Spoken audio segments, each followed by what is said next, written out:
Podcast Network Asia.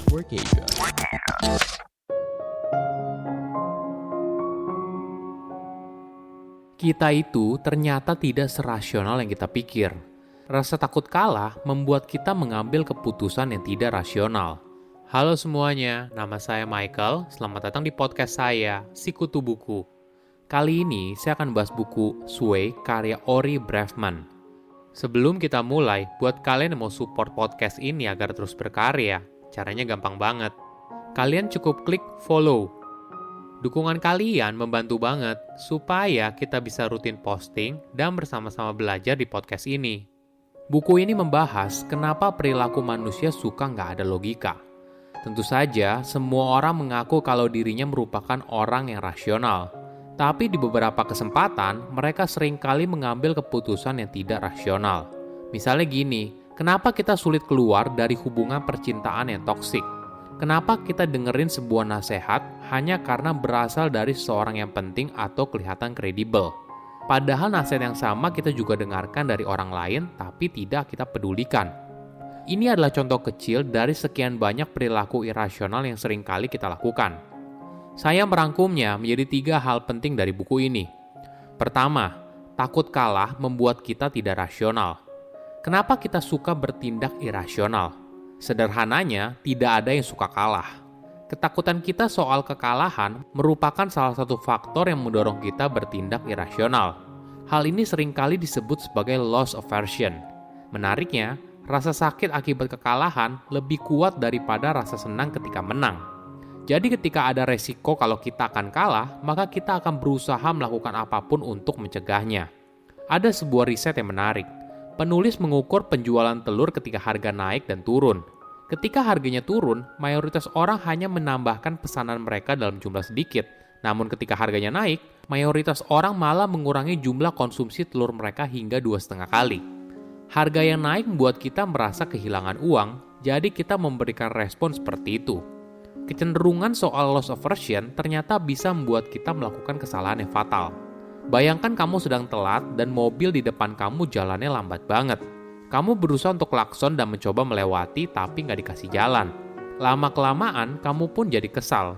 Hingga akhirnya kamu berusaha mendahului mobil tersebut namun dengan posisi yang berbahaya. Saking takutnya kita telat, kita rela melakukan hal berbahaya. Tentunya kerugian apabila mengalami kecelakaan lebih besar daripada hanya telat beberapa menit. Namun di momen tersebut, mayoritas orang tidak bisa berpikir dengan jernih. Ada fakta yang menarik. Semakin dalam kerugian yang kita terima, semakin sulit bagi seseorang untuk berpikir secara rasional. Tadi di awal dibahas kalau pada dasarnya, mayoritas orang menghindari kerugian. Itu betul, tapi ketika kamu sudah rugi, kamu cenderung mengambil keputusan yang membuat kerugian itu semakin besar. Contoh yang paling sering ditemui adalah saat investasi. Misalnya kamu sedang investasi di perusahaan A, ketika harga sahamnya mulai turun dari 3.000 menjadi 2.500, kamu tidak mau menjual karena berharap harganya pasti kembali naik. Padahal kondisi perusahaannya sudah memburuk, kamu tetap bertahan hingga akhirnya harga saham perusahaan hanya tinggal 1.000. Ketika dihadapkan dengan sebuah fakta, kita cenderung hanya mencari informasi yang cocok dengan pemikiran kita. Inilah yang membuat kita tetap bertahan pada saham perusahaan yang terus turun karena kita masih menganggap kalau suatu saat akan naik. Sama halnya ketika kita berada dalam hubungan percintaan. Kita mungkin saja tidak merasa kalau hubungan percintaan kita toksik. Orang di sekitar sudah menyadarinya, tapi sepertinya kita merasa hubungan kita baik-baik saja. Nah, setelah hubungan tersebut sudah selesai, barulah kita menyadari kalau selama ini kita menjalani hubungan yang toksik.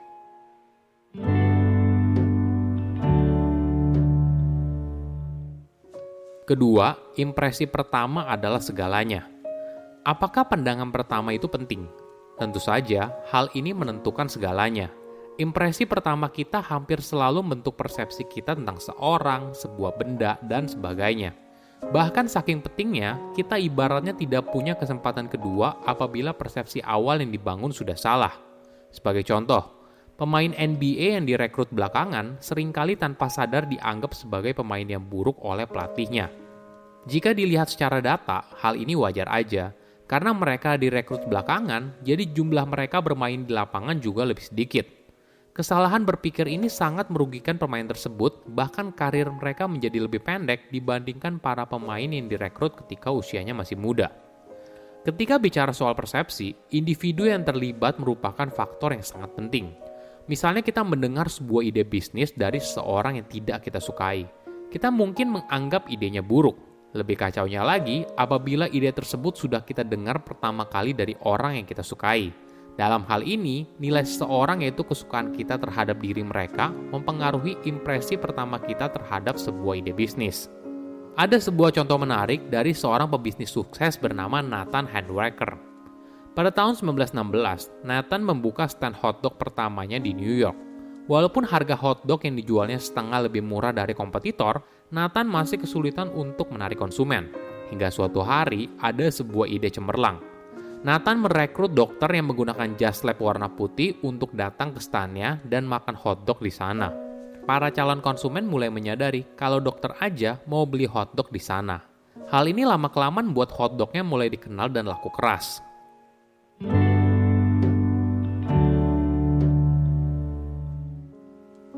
Ketiga, rasa keadilan mempengaruhi sebuah keputusan. Apakah keadilan itu penting? Saya rasa mayoritas orang sepakat kalau keadilan itu sangat penting. Perilaku kita sangat dipengaruhi oleh persepsi kita soal keadilan. Dalam sebuah riset, peneliti memisahkan dua responden di ruangan yang berbeda. Orang pertama menerima uang Rp100.000 dan diberitahu kalau responden itu berhak untuk menentukan berapa banyak yang harus dibagi dengan orang kedua. Setelah itu peneliti lalu bertanya kepada orang kedua, apakah dia bersedia menerima pembagian dari orang pertama. Jika bersedia, maka uang itu akan dibagi sesuai dengan pembagian tersebut. Jika tidak, maka mereka berdua tidak mendapatkan apa-apa. Menariknya, ketika orang kedua merasa kalau pembagian tersebut tidak adil, maka mereka cenderung menolaknya. Padahal kalau dipikir secara rasional, mendapatkan uang walaupun lebih sedikit lebih baik daripada tidak sama sekali kan? Tapi persepsi kita soal keadilan membuat kita menolak tawaran tersebut dan memilih lebih baik tidak mendapatkan apa-apa. Ada fakta yang menarik. Makna keadilan itu berbeda di wilayah yang berbeda. Misalnya gini, mungkin kamu generasi milenial atau generasi boomer tahu acara TV yang sangat populer yaitu Who Wants to be a Millionaire. Ini adalah acara di mana kamu akan menjawab soal pilihan ganda. Setiap jawaban yang benar akan mendekatkan kamu pada hadiah utamanya yaitu $1 juta. Kalau di Indonesia, saat itu hadiahnya yaitu $1 miliar. Di Perancis, ketika salah satu kontestan ditanya pertanyaan yang mudah, apa yang mengelilingi bumi? Bulan, matahari, atau planet Mars. Dia lalu meminta bantuan pada penonton. Ini adalah salah satu bantuan yang bisa digunakan oleh kontestan. Hasil jawaban penonton kayak gini, 2% memilih Mars, 42% memilih bulan, dan 56% memilih matahari. Kenapa jawaban penonton mengarahkan kontestan pada jawaban yang salah? Hal ini disebabkan karena penonton menganut asas keadilan yang berbeda. Bagi mereka, apabila kontestan itu tidak tahu jawaban dari pertanyaan yang mudah, maka dia tidak pantas untuk menang. Dan hal ini menjadi tidak adil apabila mereka membantunya. Ini yang membuat keadilan itu berbeda konteksnya di wilayah yang berbeda. Data menunjukkan penonton Amerika cenderung membantu kontestan terlepas dari keahlian individu tersebut menjawab. Sedangkan di Rusia, hal ini berkebalikan. Penonton Rusia cenderung memberikan jawaban yang salah, tidak peduli apakah kontestan itu terlihat kompeten atau tidak. Oke, apa kesimpulannya? Pertama, rasa takut kalah membuat kita jadi irasional. Jadi, ketika ada resiko kalau kita kalah, maka kita akan berusaha melakukan apapun untuk mencegahnya. Hasilnya, kadang keputusan yang kita buat ternyata malah berdampak buruk di masa depan. Kedua, pandangan pertama sangat penting. Impresi pertama kita hampir selalu membentuk persepsi kita tentang seorang, sebuah benda, dan sebagainya. Bahkan saking pentingnya, kita ibaratnya tidak punya kesempatan kedua apabila persepsi awal yang dibangun sudah salah.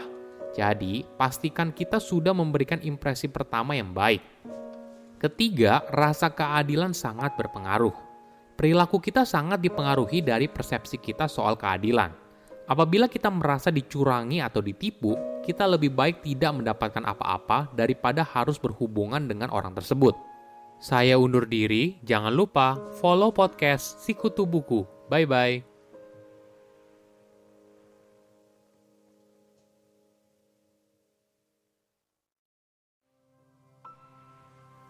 Pandangan dan opini yang disampaikan oleh kreator podcast, host, dan tamu tidak mencerminkan kebijakan resmi dan bagian dari podcast Network Asia.